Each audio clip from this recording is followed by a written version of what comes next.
Phil Robertson, the Duck Dynasty patriarch and founder of Duck Commander, died at the age of 79 due to complications from declining health and Alzheimer's disease. Before he became a television star with his signature long beard and camo gear, Phil was actually a starting quarterback at Louisiana Tech, even playing ahead of future NFL legend Terry Bradshaw. But he walked away from football because it interfered with duck season. That decision led him to build a backyard business making custom duck calls, which eventually grew into a massive empire. Fans loved him on his reality show because he was completely unapologetic about his simple, faith-first lifestyle in the Louisiana swamps.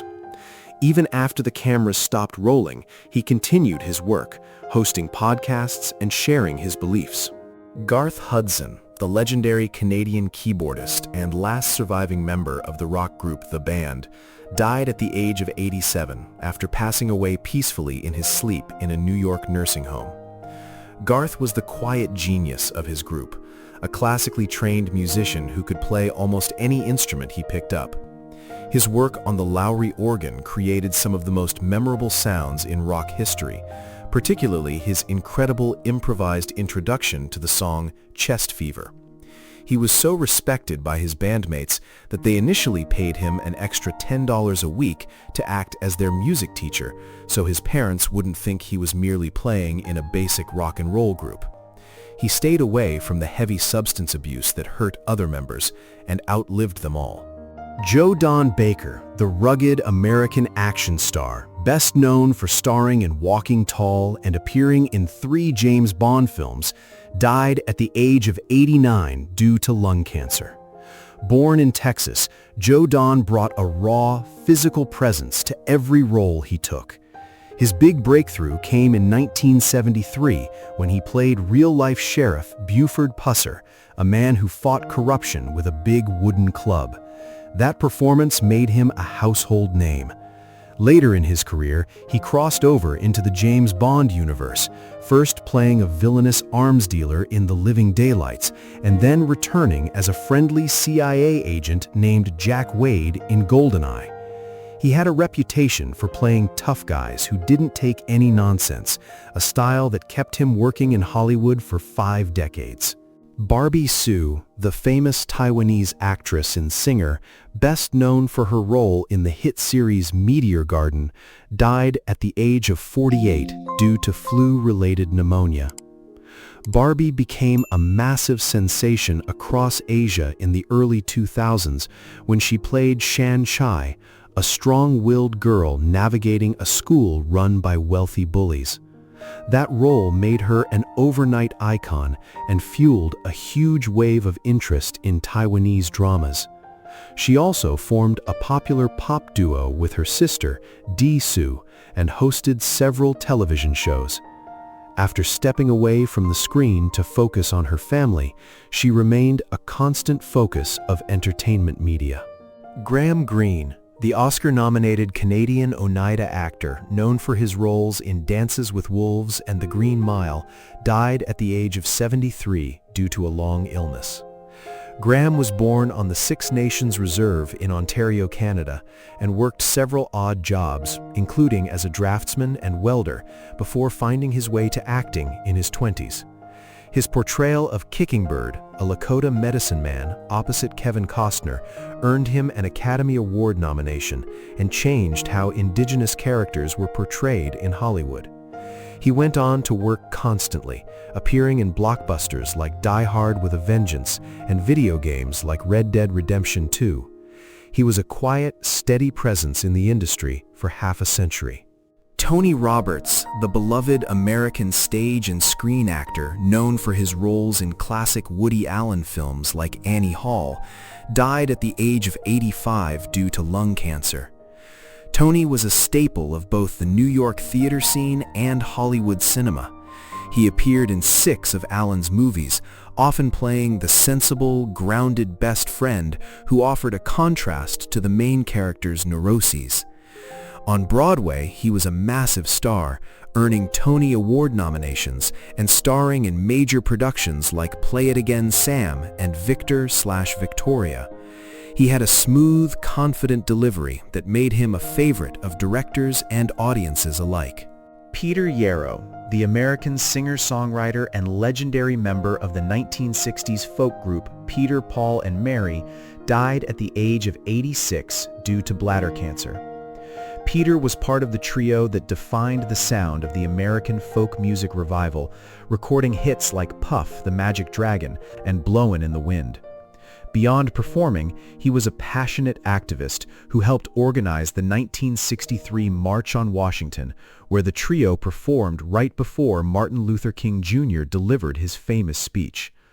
Later in life, Peter focused his energy on anti-bullying programs in schools, showing that his passion for social change never faded. Connie Francis, the legendary American pop singer who dominated the music charts in the late 50s and early 60s, died at the age of 87 after being hospitalized with severe physical pain.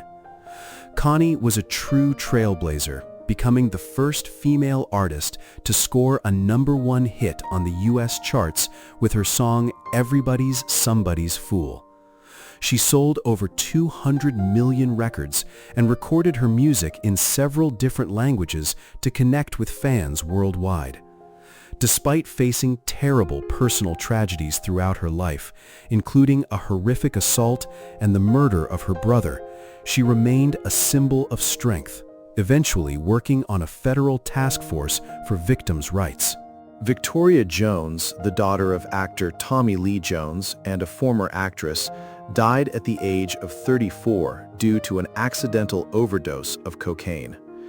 Victoria made her screen debut as an 11-year-old alongside her father in Men in Black 2. She later appeared in some of his other film projects, including The Three Burials of Melquiades Estrada and The Homesman, before deciding to leave the entertainment industry in 2014. Despite her famous family connections, she lived a relatively quiet life away from the Hollywood spotlight in her later years. She was found unresponsive in a San Francisco hotel room. Her sudden and tragic passing came as a devastating shock to her family and friends. Wings Hauser, the prolific American character actor and star of cult action movies and soap operas, died at the age of 77 due to chronic obstructive pulmonary disease. Wings, born Gerald Dwight Hauser, was the father of Yellowstone star Cole Hauser, but he carved out his own unique path in Hollywood. He became famous for playing intense, often terrifying villains, most notably the menacing pimp Ramrod in the 1982 cult movie Vice Squad. He also worked behind the scenes as a director and screenwriter, writing the story for the action hit Uncommon Valor. In his final years, his health declined, and he had to rely on oxygen tanks to help him breathe. He passed away after a long struggle with his illness. Spencer Lofranco, the young Canadian actor who starred in the biographical crime film Gotti, died at the age of 33, with the official cause of his passing still under official investigation. Spencer grew up in Toronto and made his film debut in the 2013 romantic comedy At Middleton. His raw talent quickly caught the attention of major directors, leading him to land the lead role in the drama Jamesy Boy and a part in Angelina Jolie's biographical war film Unbroken. He was best known for playing John Gotti Jr. opposite John Travolta in the 2018 film Gotti. After that role, he stepped away from acting to focus on painting and business ventures. Francisco San Martin, the Spanish-born American actor best known for his role as Dario Hernandez on Days of Our Lives, died at the age of 39 due to suicide. Born in Mallorca, Spain, Francisco moved to the United States to pursue his dream of acting. He landed the role of Dario on Days of Our Lives in 2011, quickly becoming a fan favorite before his character was eventually recast. He also appeared on Jane the Virgin and The Bold and the Beautiful, earning a reputation as a versatile actor who could handle both drama and comedy. Sadly, behind his successful career, he struggled with personal issues. He was found dead in his Los Angeles home. His sudden death left his former co-stars and fans completely devastated.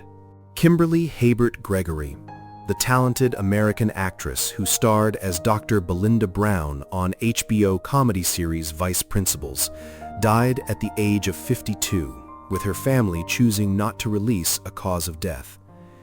Kimberly started her career in Chicago theater, earning nominations for her work before moving into television and film. She brought an incredible energy to her roles, appearing in shows like Devious Maids, The Chi, and Craig of the Creek. Her performance in Vice Principals was widely praised, with co-stars recalling her as a brilliant performer who lit up every room she entered.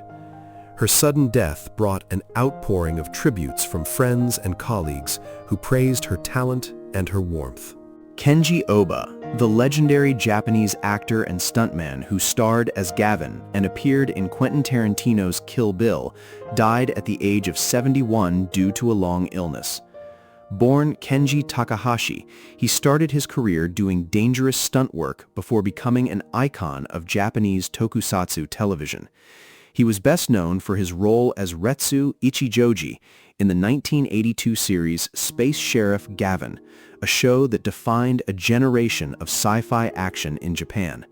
He also appeared in Kill Bill Volume 1 as one of the assistants to Hattori Hanzo. He ran his own action and stunt troupe, training the next generation of physical performers. He passed away after struggling with health issues, and he left behind a massive legacy in physical action cinema. Tony Slattery, the quick-witted English comedian and actor who rose to fame on the hit show Whose Line Is It Anyway, died at the age of 65 due to a heart attack.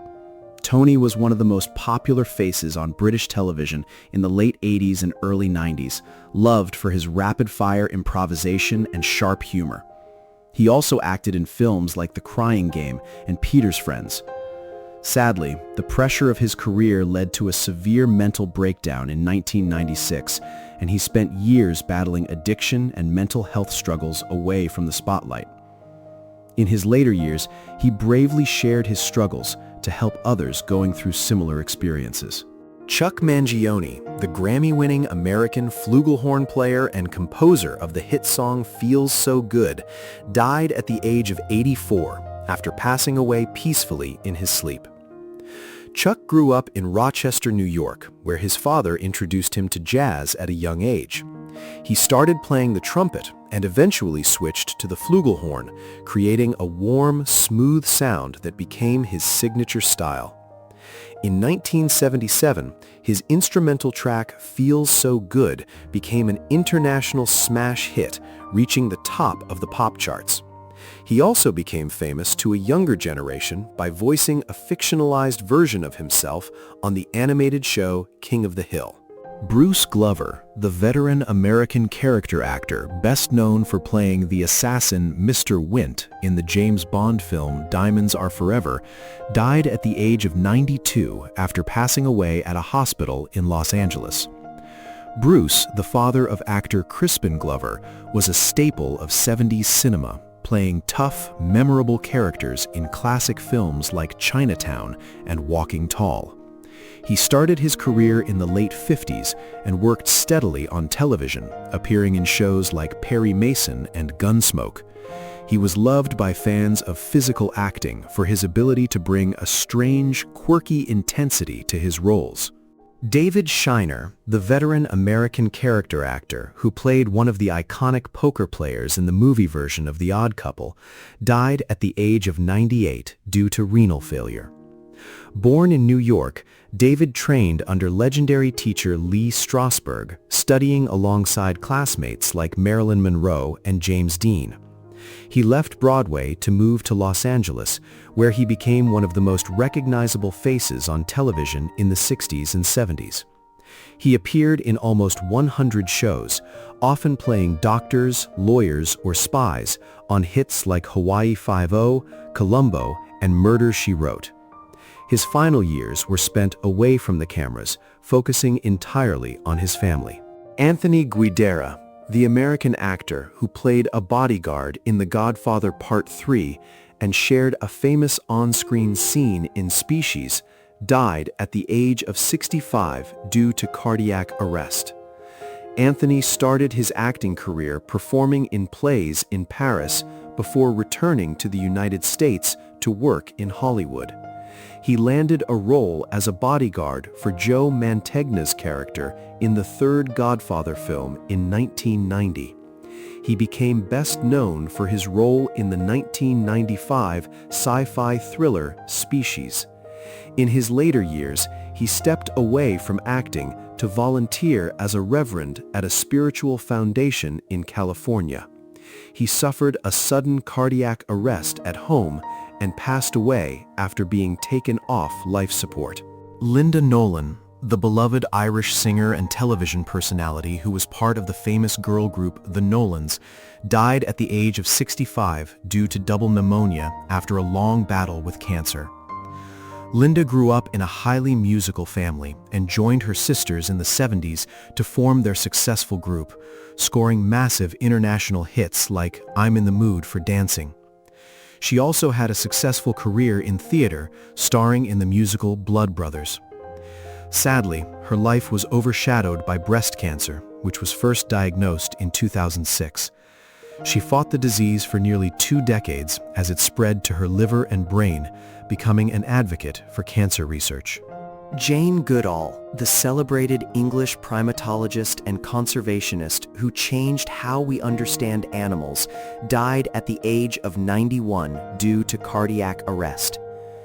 Jane first traveled to Tanzania in 1960 to study wild chimpanzees at a time when women were rarely allowed in the field. Her patient observations showed that chimpanzees make and use tools, challenging the belief that only humans possessed this ability. She also gave her subjects names rather than numbers, proving they had distinct personalities and emotions. Up until her final weeks, she traveled up to 300 days a year to advocate for environmental protection and empower youth to care for the planet.